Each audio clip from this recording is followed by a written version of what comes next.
Hello everyone, wifi कड़ी point पर आपका वेलकम है।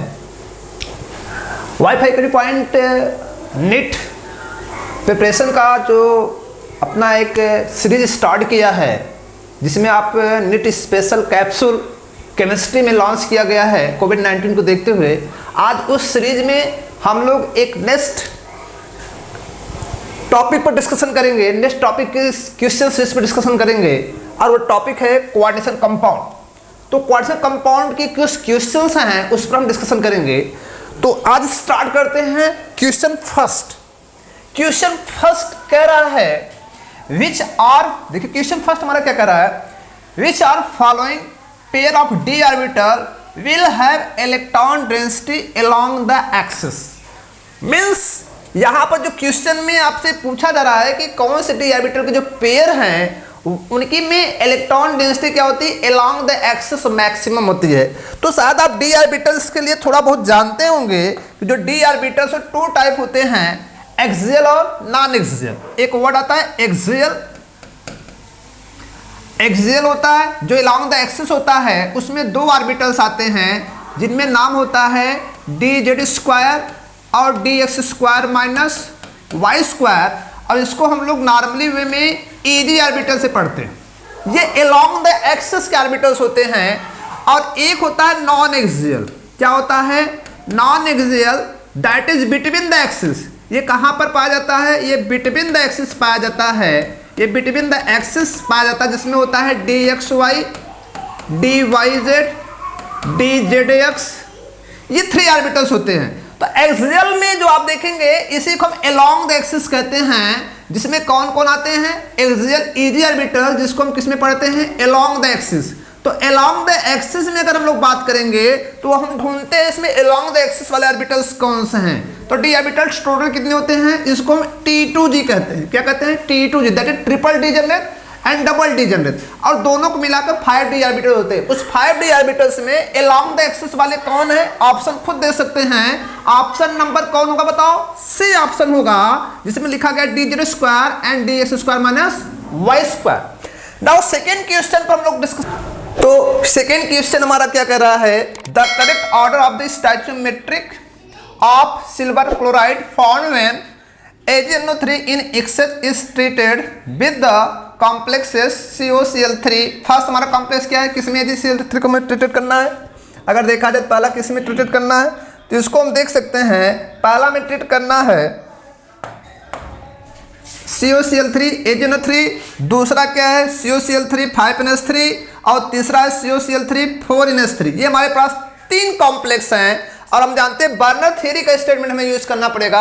Burner theory cobalt imine complex बनाई गई, जिसमें क्वेश्चन नंबर 6 होता है। तो बताओ यहां पर अगर हम बात करें पहले के लिए, इसको हम पहला मान ले रहे हैं, इसको दूसरा मान रहे हैं, इसको क्या मान रहे हैं? तीसरा मान रहे हैं। तो बताओ पहले के लिए अगर हम बात करें तो क्वेश्चन क्या होता है? न्यूट्रल जो होता है क्वेश्चन नंबर शो करता है, जो ब्रैकेट के अंदर जाएगा, तो हम इसको लिख सकते हैं CONH3 NH3 6 होगा और ब्रैकेट बाहर क्या होगा? क्लोरीन 3 होगा। पहला हमारा कॉम्प्लेक्स है। दूसरा क्या कहेगा? दूसरे में अगर हम लिखेंगे तो यहाँ पे क्या हो रहा है? 5NH3 एक क्लोराइड अंदर चला जाएगा, तो इसको हम लिख सकते हैं CONH3 जो होगा, यहाँ 6 नहीं होगा बल्कि क्या होगा? 5 होगा, ये Cl2 होगा। अब प्रश्न होता है कि हम इसमें सिल्वर नाइट्रेट को इंटर करते हैं, दैट इज ट्रीट करेंगे, सिल्वर नाइट्रेट ट्रीट करेंगे। तो सिल्वर नाइट्रेट क्या करेगा? जो आयनिक पार्ट होता है, इसमें जो आयनिक पार्ट होता है क्या होता है? क्लोराइड आयनिक पार्ट होगा। ये भी क्लोराइड आयन पे बताओ कितने सिल्वर क्लोराइड से रिएक्ट करेंगे? तो 3 मोल AgCl3 का 3 मोल AgCl3 का व्हाइट प्रेसिपिटेट निकलेगा पहले में। और दूसरे में अगर देखा जाए कितने हैं बताओ? 2 मोल 2 AgCl का व्हाइट प्रेसिपिटेट निकलेगा। कितने? 2 मोल का। यहाँ पर 3 मोल का मिला है, यहाँ 2 मोल मिलेगा। और नाउ थर्ड जो हमारा दिख रहा है, अगर थर्ड में हम लोग चलें तो थर्ड में हम लोग देख सकते हैं कि थर्ड सिचुएशन में जो हमारा कॉम्प्लेक्स है वो आपका कॉम्प्लेक्स है CONH3 है, Cl2 है और क्वाड्रेटिक स्पेस बाहर कितने आयन है? एक आयन है। तो मैं बताना चाहूंगा कितने आयन क्वाड्रेटिक स्पेस बाहर है? यानी पार्ट कितने क्लोराइड है? 1 क्लोराइड आयन है। इस कारण क्या होगा? एक हमें AgCl क्या होगा? व्हाइट प्रेसिपिटेट के रूप में क्या मिलेगा? बाहर मिलेगा। तो यहाँ पर अगर हम लोग देखें हमारा स्टेटमेंट क्या कर रहा है? 3 2 1 तो क्या है 1 AgCl 3 AgCl 2 AgCl ऐसा लिखा गया है, तो हमारा आंसर 3 to 1 है। तो हम लोग 3 to 1 को ढूंढेंगे, तो हमारा 3 to 1 आंसर क्या होगा 3 to 1, दैट इज ये हमारा ऑप्शन सी सही होगा। जो सी ऑप्शन आपको बता रहा है कितने मोल हमें Ag सिल्वर के प्रेसिपिटेट के रूप में फॉर्म होंगे। चलो नाउ नेक्स्ट हम देखते हैं। नेक्स्ट हमारा क्वेश्चन, नेक्स्ट क्वेश्चन क्या करा, the number of possible isomer for the complex. इस कॉम्प्लेक्स के लिए हमें आइसोमर बनाना है, 2 1 3 4 कह रहा है, तो नंबर ऑफ आइसोमर आपको बताना है। ये क्वेश्चन बहुत मोस्ट इंपॉर्टेंट क्वेश्चन है, अब आपको बताना है। तो मैं आपको बताना चाहूंगा, इसको अगर हम लोग देखें, ये दो प्रकार कॉम्प्लेक्स बना सकता है, एक सिज बनाएगा दूसरा ट्रांस। तो हम इसको लिख सकते हैं कि इसमें बाइडेंटेड लिगेंड एक हमारा है, तो बाइडेंटेड लिगेंड केस में देखें ऑक्टाहेड्रल का क्वाड्रेशन में कितना है, इसकी बताओ, इसके क्वाड्रेशन में क्या 4 2 6, इसका क्वाड्रेशन में कितना है 6 है, तो ये ऑक्टाहेड्रल में होगा। तो यहाँ पर मैं लिख रहा हूँ कि यहाँ पर एथिलीन डायमीन कितने हैं 2 हैं, मैं एथिलीन डायमीन का एक फर्स्ट दूसरा एथिलीन डायमीन होगा, और ये क्या होगा, अब आपको ये लिखा रहा हूँ Cl, ये क्या है बताओ, सिज में है। तो सिज का अगर हम लोग इसका सिज का ऐसे स्ट्रक्चर है, अगर इसका ऑप्टिकल आइसोमर निकालें तो ये ऑप्टिकल आइसोमर में आप खुद देख सकते हैं ये बनेगा, इसका ऑप्टिकल आइसोमर बनेगा। तो यहाँ पर हम ऑप्टिकल आइसोमर भी देख सकते हैं, यहाँ पे Cl होगा, सॉरी जहाँ पर अगर हम देखें तो यहाँ पर इसका ऑप्टिकल आइसोमर भी मिलेगा। तो ऑप्टिकल आइसोमर की बेसिस पर अगर हम लोग देखें, एक सिज का, यहाँ पर एक सिज का हमें क्या मिलेगा, D और L मिलेगा, D और L मिलेगा, दैट इज ऑप्टिकली एक्टिव होगा, ऑप्टिकली एक्टिव होगा। एक D होगा दूसरा क्या होगा, एक D होगा दूसरा क्या होगा L होगा, जो कि ऑप्टिकली एक्टिव होगा। लेकिन इसका हम ट्रांस जब बनाएंगे तो प्लेन ऑफ सिमेट्री पाई जाएगी, बोलो ट्रांस में प्लेन ऑफ सिमेट्री पाई जाएगी। यहाँ पर हमने En को क्या कर दिया है, प्लेन ऑफ सिमेट्री पर रखा है, और ये क्लोराइड है। अब इसका प्लेन ऑफ सिमेट्री होने के साथ ये ऑप्टिकल एक्टिव नहीं होता, ये ट्रांस स्ट्रक्चर होता है। तो कुल स्ट्रक्चर अगर देखा जाए, एक D एक L क्या होगा, स्टीरियो आइसोमर को कितने बनेंगे 3 बनते हैं। तो इस बेसिस पे इसका आंसर क्या होगा 3, इसका आंसर सही होगा। Now next, the hybridization involve in complex NiCO4 2 NiCO4 2 आपको मैंने बताया था। इसमें सबसे पहले आप लोग इलेक्ट्रॉन चेक करें तो निकल या एक साइनाइड पे एक माइनस होता है, तो बताओ कितने माइनस हो जाएंगे, 4 माइनस को बाहर ले जाएंगे, 4 प्लस होगा, 2 माइनस कैंसिल करेगा, तो बताओ निकल पे कितने प्लस हो जाएंगे, 2 प्लस हो जाएंगे। और जो कॉन्फ़िगरेशन को क्या शो करेगा, एक नॉर्मल निकल का कॉन्फ़िगरेशन क्या होता है 3D8 4s2 होता है, बोलो 4s2 होता है। लेकिन बताओ जब ये 2 में जाएगा 2s निकल जाएगा, तो 3D8 हमने बताया था 3D8 केस में, यहाँ पर 3D8 केस में अगर देखा जाए तो ये जो हमारा 3D8 आपको दिख रहा है NiCl4 3D8 जो आपको दिख रहा है, ये किस कॉन्फ़िगरेशन जाएगा, इसका क्वेश्चन कितना है बताओ, इसका क्वेश्चन नंबर है 4। तो ये कौन सा कॉम्प्लेक्स बनाएगा, क्योंकि ये स्ट्रॉन्ग लिगेंड है, तो स्ट्रॉन्ग लिगेंड कौन सा कॉम्प्लेक्स बनाएगा, इनर कॉम्प्लेक्स बनाएगा। अब इनर कॉम्प्लेक्स किसको बनाएगा, आप 4 को देखेंगे, 4 के रिस्पेक्ट में अगर हम बात करेंगे, ये बनाएगा DsP2, क्या बनाएगा DsP2 बनाएगा, इनर कॉम्प्लेक्स बनाएगा। तो इसमें जो हाइड्रोजन पाया जाएगा वह क्या पाया जाएगा DsP2, क्योंकि स्ट्रॉन्ग लिगेंड का इसके D ऑर्बिटल्स क्या होंगे, ये D ऑर्बिटल में जो 8 इलेक्ट्रॉन होंगे वो क्या हुंड के अपोजिट होंगे, हुंड के अपोजिट, फर्स्ट सेकंड थर्ड 4 5 6 7 8, एक D ऑर्बिटल खाली होगा, फिर S होगा, फिर क्या होगा P होगा, P में 3 होंगे, 2 शामिल किए जाएंगे, जिसको हम बोलेंगे DsP2। ये 3D वाला होगा, ये 4s होगा, ये क्या होगा 4p वाला होगा। ये सिचुएशन होता है स्ट्रॉन्ग लिगेंड के प्रेजेंटेशन में, इलेक्ट्रॉन जो होते हैं हुंड के अपोजिट फिल करते हैं, किसके D। नाउ नेक्स्ट क्वेश्चन की तरफ चलते हैं। नेक्स्ट क्वेश्चन क्या कह रहा है, नेक्स्ट क्वेश्चन में अगर हम लोग बात करें, the complex PTPY NH3BrCl will have how many geometrical isomer. ये तो कमाल का क्वेश्चन है, ज्योमेट्रिकल आइसोमर क्लियर करना, स्क्वायर प्लेनर कॉम्प्लेक्स है।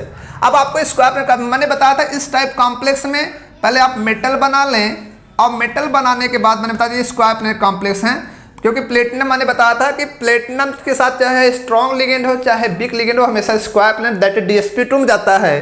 तो हम सबसे पहले एक लिगेंड को फिक्स कर लेते हैं। चलो हमने PY को फिक्स कर लिया, जब PY को हमने फिक्स किया तो यहाँ पर हम लिख सकते हैं NH3, यहाँ पे क्या होगा ब्रोमाइड होगा, यहाँ पे क्या होगा Cl होगा। अगले स्ट्रक्चर में अगर हम लोग फिर बात करें तो हमारा PY तो फिक्स होगा, ये पी वाई होगा। यहाँ पे हमने क्या किया, यहाँ पे हमने लिखा जहाँ ब्रोमाइड था वहाँ पे हमने क्या लिख दिया, NH3 लिखा। फिर यहाँ पे क्या होगा, ब्रोमाइड हुआ, ये क्या हुआ आपका क्लोराइड हुआ। नाउ नेक्स्ट स्ट्रक्चर अगर हम लोग देखें, फिर पीटी को फिक्स हमने किया, यहाँ पे पी वाई को हमने फिक्स किया। बस इसमें सिचुएशन क्या बना दी, यहाँ पे हमने ट्रांसमिट इसको रखा, क्लोराइड को रखा, यहाँ पे मान लो ब्रोमाइड था, यहाँ पे क्या आ गया NH3 है। कुल मिलाकर हमें 3 स्ट्रक्चर पॉसिबल मिलेंगे। तो यहाँ पर जो आंसर होगा डी होगा। क्या होगा, डी होगा, जिसको हमने आपको पढ़ाया था प्रीवियस लेक्चर में। आप देखेंगे MABCD टाइप कॉम्प्लेक्स है स्क्वायर प्लेनर का।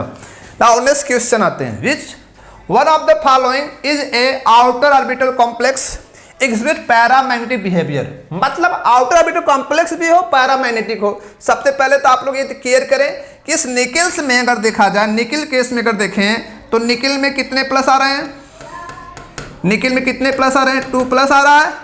इसमें डी इलेक्ट्रॉन कितने हैं, 3d8, बोलो 3d8 होंगे। यहाँ पर अगर चेक किया जाए 3d8 दैट इज d8 होंगे, 3d8 हम लिख सकते हैं, यहाँ 3d8 इलेक्ट्रॉन है। नाउ नेक्स्ट अब बताओ 3d8 इलेक्ट्रॉन्स हैं, इसमें बताओ जिंक में कितने होंगे, 2 प्लस, जिंक डबल प्लस पर अगर देखा जाए कितने होंगे, 3d10 होंगे। अगर हम क्रोमियम को देखें तो क्रोमियम 3 प्लस है, जो एमीन होता है न्यूट्रल होता है, तो बताओ क्रोमियम पर भी कितने प्लस होंगे, 3 प्लस होंगे, जिसमें कॉन्फ़िगरेशन दिया 3d3 होगा। एस इलेक्ट्रॉन लूज मैं पूरा टोटल आयन कॉन्फ़िगरेशन लिख रहा हूँ। अब कोबाल्ट केस में देखिए 3 प्लस होगा, इसमें भी कोबाल्ट में क्या होगा, 3 प्लस होगा, जिसका कॉन्फ़िगरेशन होगा 3d6 होगा। ये कॉन्फ़िगरेशन मैं लिखा हूँ। अब प्रश्न होता है कि outer sphere inner outer complex inner complex बनाना आपको बताया हूँ। बताओ निकल अगर हम इस केस में देखें, यहाँ पर देखें कि ये जो आपका कोबाल्ट, ये तो इनर कॉम्प्लेक्स होगा, कोबाल्ट 3 प्लस इनर कॉम्प्लेक्स होगा। और जब इनर कॉम्प्लेक्स होगा तो इसका मतलब D2sp3 हैप्सन होगा। D2sp3 होने का मतलब आप खुद समझ सकते हैं। यहाँ पे मैं आपको बताना चाहूँगा कि ये जिंक जो D10 है, ये D10 तो आपका आउटर होगा। हमें क्या चाहिए, आउटर ऑर्बिटल कॉम्प्लेक्स भी चाहिए, और क्या चाहिए, ये तो कॉम्प्लेक्स हमारा इनर कॉम्प्लेक्स है, ये तो हमेशा के लिए ध्यान दीजिए इनर कॉम्प्लेक्स है, इसको तो हमें देखना ही नहीं है, क्योंकि कोबाल्ट 3 प्लस हमेशा मैंने बताया एमीन के साथ इनर कॉम्प्लेक्स होता है, यहाँ पर मैं चेक नहीं करना है। ये भी हमारा कॉम्प्लेक्स इनर है, क्योंकि D3 के साथ चाहे स्ट्रॉन्ग लिगेंड चाहिए, ये दोनों हमारे क्या कॉम्प्लेक्स हैं, इनर कॉम्प्लेक्स हैं। इनर कॉम्प्लेक्स हो गया। अब हमें चेक करना है आउटर। आउटर कॉम्प्लेक्स हमारे 2 हैं, आप देख सकते हैं 3d8 मैंने क्या बताया था, D8 D9 D10, चाहे इसके साथ स्ट्रॉन्ग लिगेंड हो चाहे वीक लिगेंड हो, हमेशा आउटर कॉम्प्लेक्स बनता है। तो इसका तो ये दोनों कॉम्प्लेक्स आउटर हैं। अब आप खुद दिमाग में यूज करें कि ये D10 तो पूरा पेयर्ड होगा, D10 तो पूरा पेयर होगा, लेकिन D8 ऑर्बिटल पेयर्ड होगा नहीं, इसमें अनपेयर कितने मिलेंगे, इसमें अनपेयर 2 मिलेंगे। जिसका मतलब यही हमारा कौन सा होगा, ये हमारा कॉम्प्लेक्स कौन सा होगा, बताओ, यही हमारा होगा आंसर, ए आंसर होगा, जो कि किसको शो करेगा, ये आउटर ऑर्बिटल कॉम्प्लेक्स शो करेगा। दैट इज इसमें कौन सा ऑप्शन पाया जाएगा, इसमें ऑप्शन पाया जाएगा sp3 d2 पाया जाएगा, और अनपेयर कितने पाया जाएंगे, 2। ये पैरामीटर शो करता है। नाउ नेक्स्ट देखते हैं,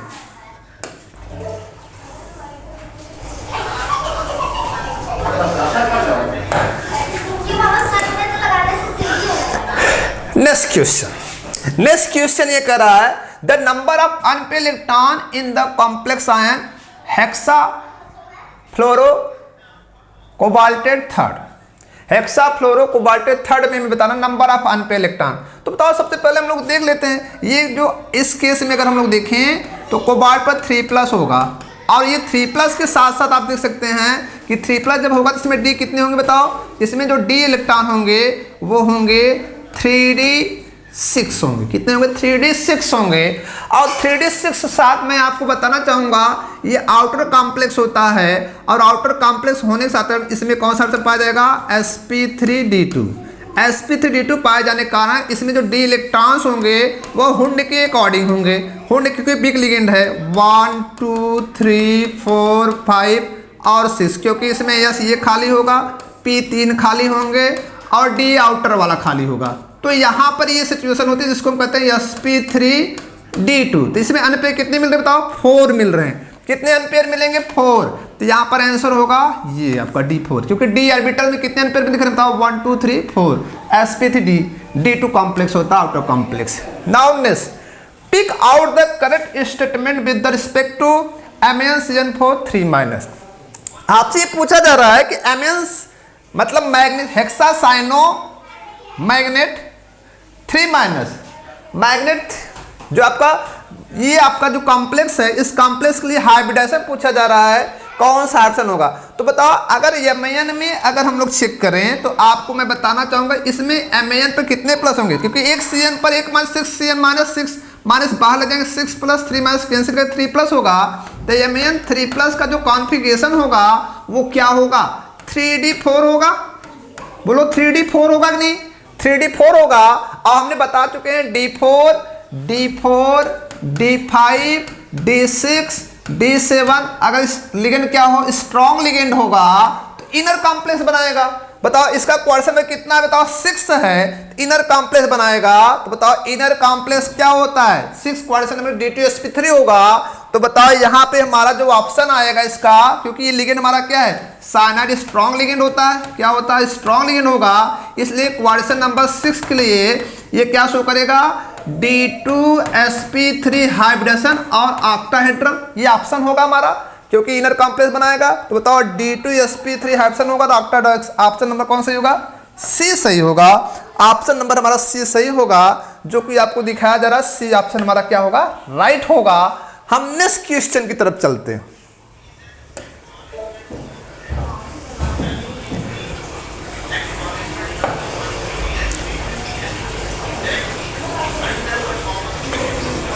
नेक्स्ट क्वेश्चन हमारा कह रहा है crystal field stabilisation energy for high speed d4 octahedral complexes.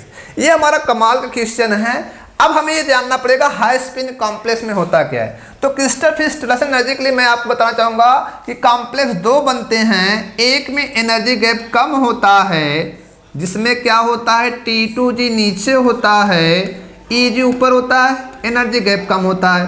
और एक कॉम्प्लेक्स में एनर्जी गैप क्या होता है, ज़्यादा होता है, जिसमें T2g नीचे होता है और Eg क्या होता है, ऊपर होता है। इसे हम कहते हैं हाई स्पिन कॉम्प्लेक्स। ये हमारा हाई स्पिन कॉम्प्लेक्स होता है और ये हमारा क्या होता है, लो स्पिन कॉम्प्लेक्स होता है। मैं जनरली आपको बताना चाहूँगा, तो इसको हम T2g लिखते हैं, इसको क्या लिखते हैं, Eg लिखते हैं। तो d4 के लिए हम लोग बात करेंगे। तो d4 का में लिखना होगा तो हाई स्पिन के लिए है, और हाई स्पिन हमेशा होने के अकॉर्डिंग जाता है electron, first second third and 4, ये होता है। अब मैं आपको दूसरा प्रश्न बता सकता हूँ कि Eg में कितने इलेक्ट्रॉन गए हैं, 1, और T2 में कितने, 3 गए हैं।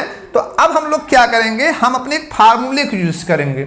हमारा फार्मूला क्या कहता है, क्रिस्टल फील्ड स्टेबलाइजेशन एनर्जी जो हमारा CFSC होता है, CFSC इज इक्वल टू होता है -0.4, ठीक है, इंटू आपका होता है T2g इलेक्ट्रॉन, माइनस जो होता है, माइनस या लिखो या प्लस मैं लिख दे रहा हूं 0.6 Eg इलेक्ट्रॉन। ये हमारा फार्मूला है। तो बताओ यहाँ पर Eg इलेक्ट्रॉन इंटू मैं कर दे रहा हूँ। बताओ T2g Eg इलेक्ट्रॉन के रिस्पेक्ट में देखें तो -0.4 होगा, जो कि डेल्टा में होगा। तो 0.4 इंटू Eg में कितने इलेक्ट्रॉन है, बताओ। Eg में इलेक्ट्रॉन हमारे 1 है, T2 में कितने हैं, 3 हैं। तो 3 इसका आंसर में 3 प्लस 0.6 इंटू 1।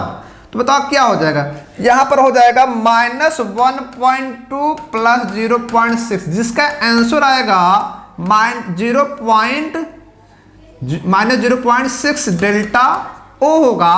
जिसमें ऑप्शन में अगर हम लोग देखें, ये ऑप्शन हमारा कौन सही होगा, ऑप्शन नंबर हमारा डी सही होगा। कौन होगा, डी। मतलब -0.4 into T2g electron plus 0.6 into Eg electron delta, जिसको डिजेनरेट एनर्जी बोला जाता है। ये सिचुएशन हुआ। अब नेक्स्ट सिचुएशन के लिए अगर हम प्रश्न करें तो यहाँ पर अगर हम लोग देखें तो नेक्स्ट हमारा क्वेश्चन ये कह रहा है, नेक्स्ट क्वेश्चन हमारा क्या है, which of the following complex ion is not expected to the, ये तुम्हारा आंसर इसका ये था, expected to the absorb visible light. कौन सा ऐसा कॉम्प्लेक्स है जो विजिबल लाइट को एब्जॉर्ब नहीं करता, दैट इज जो ट्रांजिशन को शो नहीं करता। तो मैं आपको जल्दी बताना चाहूंगा कि विजिबल लाइट को एब्जॉर्ब करने के लिए क्या होना चाहिए, अनपेयर इलेक्ट्रॉन। क्या होना चाहिए, अनपेयर इलेक्ट्रॉन होना चाहिए। जिसमें अनपेयर इलेक्ट्रॉन्स होगा वो एब्जॉर्ब करेगा, और जिसमें नहीं होगा एब्जॉर्ब नहीं करेगा। तो हम लोग अगर चेक करके देखें, यहाँ पे हमारे पास क्या है, दो कॉम्प्लेक्स दिख रहे हैं। जैसे NiCN4 2- होगा, Ni4, ये ध्यान दें, क्रोमियम की 3+ अगर हम देखें, Ni की डबल+ के लिए अगर हम बात करें तो इसका होगा 3D8। हम लोग अगर यहाँ पर देखें क्रोमियम के लिए अगर 3+ के लिए बात करें तो इसका होगा 3D3। यहाँ पर Fe++ के लिए बात करें, Fe++ के लिए होगा 3D6 होगा।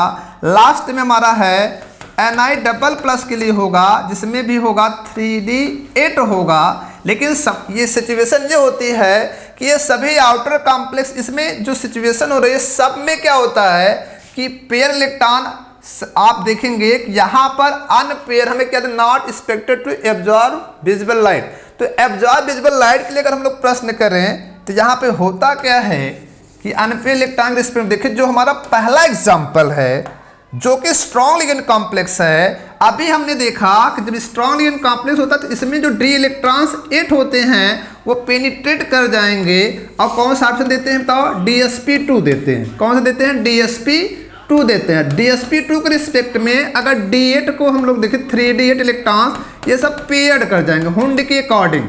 और हुंड के अकॉर्डिंग जब पेयर्ड कर जाते हैं तो बताओ हुंड का पेयर जब कर देते इसमें अनपेयर इलेक्ट्रॉन है ही नहीं, तो हम ये कहना चाहेंगे जो हमारा ऑप्शन ये फर्स्ट ए ऑप्शन होगा ये सही होगा, क्योंकि इसमें स्ट्रॉन्ग लिगेंड होता है और DsP2 और ये स्क्वायर प्लेयर कॉम्प्लेक्स होता है जिसमें नंबर ऑफ अनपेयर एब्सेंट होते हैं। तो विजिबल लाइट एब्जॉर्ब करके एक ट्रांजिशन, बेस्ट ट्रांजिशन देने के लिए, कलर कॉम्प्लेक्स में देने के लिए कॉम्प्लेक्स पास अनपेयर इलेक्ट्रॉन होना जरूरी होता है, जो कि इस कॉम्प्लेक्स में नहीं होता। वो ऑप्शन क्या है, फर्स्ट है। और ये कॉम्प्लेक्स हमारा क्या होता है, इस कॉम्प्लेक्स में 3 अनपेयर होते हैं। ये हमारा आउटर कॉम्प्लेक्स होता है, इसमें कितने होंगे, 3 अनपेयर होते हैं, इसमें 4 अनपेयर होते हैं, इसमें 2 अनपेयर होते हैं। क्योंकि ये दोनों जो कॉम्प्लेक्स, ये वाला कॉम्प्लेक्स तो हमारा इनर होगा ये वाला, और ये दोनों क्या होते हैं, आउटर कॉम्प्लेक्स होते हैं। लेकिन जो DsP2 होता है उसमें कोई भी अनपेयर नहीं है, आप खुद देख पा रहे, तो इसका आंसर जी होता है। ये सीरीज आपको कैसी लगी, इस सीरीज कैसी लगी, इस सीरीज में जो भी आपको डाउट है तो आप कमेंट बॉक्स में कमेंट कर सकते हैं।